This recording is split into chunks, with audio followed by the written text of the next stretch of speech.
আমরা আজকে ঘুরতে চলে আসলাম মহামায়া লেক, চট্টগ্রাম, চিটাগাং।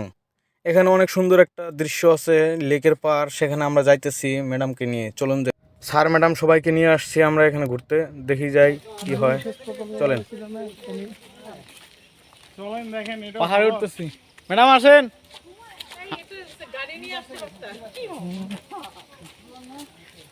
হাঁটার জন্য আসছেন এত দূরে? গাড়ি নিয়ে আসতে পারতো তো। কি জান, আমি তো বললো না। আমরা আগে উঠতাম না গাড়ি নিয়ে। কি জান, এত উঁচাত হাইটা উঠতে পারবেন? কোন আস্তে আস্তে মাপুর স্যার হিল আস্তে আস্তে আসেন, যে উঁচা।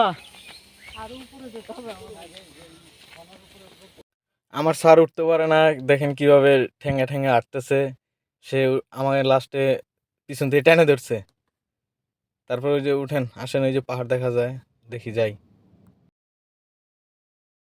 হাঁটতে হাঁটতে চলে আসছি আমরা পাহাড়ের উপরে। এখন এই যে পাহাড়ের উপরে আছি আমরা এখন। এখান থেকে লেকের পাড়ে ঘোরার জন্য একটা বোট ভাড়া করতে হবে। সেখানে যায়া একটা বোট রিজার্ভ করে তারপরে আমরা লেকের পাড়ে ঘুরবো। ওই যে পিছনে বোট দেখা যায়, ওখান থেকে আমরা বোট নেব। চলুন। এত উপরে উঠতে উঠতে হাঁপায় গেছি, অনেক গরম আর রোদের তাপ অনেক বেশি।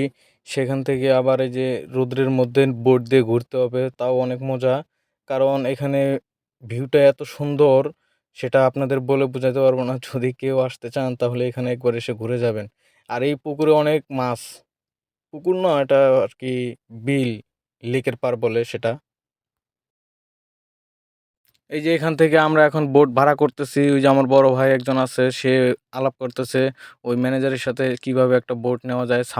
তারপর তো একটা বোট ভাড়া করলাম। এখন সেটাতে ছাউনি নাই, রোদ অনেক। আমার স্যার ম্যাডাম অনেক ভয় পেতেছে, তাদেরকে এখন ছাতা এনে দিব। ছাতা নিয়ে আমরা নৌকাতে উঠবো এখন বোটের ভিতরে।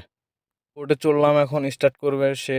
এখন অনেক সুন্দর একটা জায়গা, ভালোই লাগতেছে। রোদ অনেক, প্রচুর। বোটে বসা যাইতেছিল না, পাছা পুড়ে যাইতেছিল অনেক। মানে এত গরম। ওই যে মুছতেছে একজন পিছন থেকে।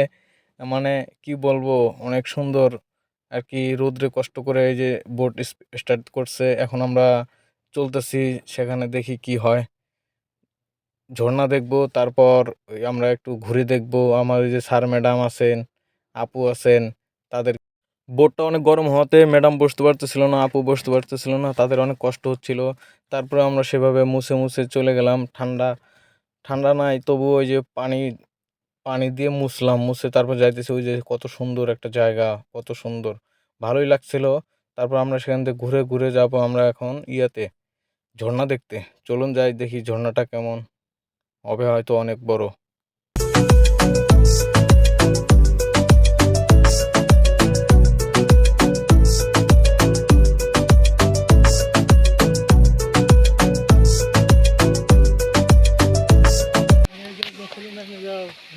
স্যার কই আপনি আসেন। তারপর আমরা বোট থেকে নেমে হাঁটা শুরু করছি, ঝর্ণার উদ্দেশ্যে রওনা দিলাম। ওই যে ঝর্ণা দেখা যাইতেছে মনে হয়, ওই যে পানি আসতেছে ওখান দিয়ে গড়গড়ায়। দেখি যাই কিভাবে যাব। এই দিক দিয়ে হয়তো যাইতে হবে। এই যে, হ্যাঁ, যাই আস্তে আস্তে।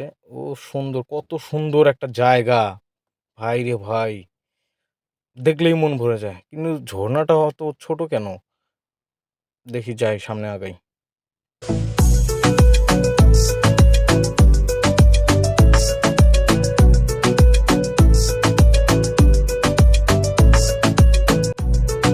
টপ টপ টপ টপ টপ করে,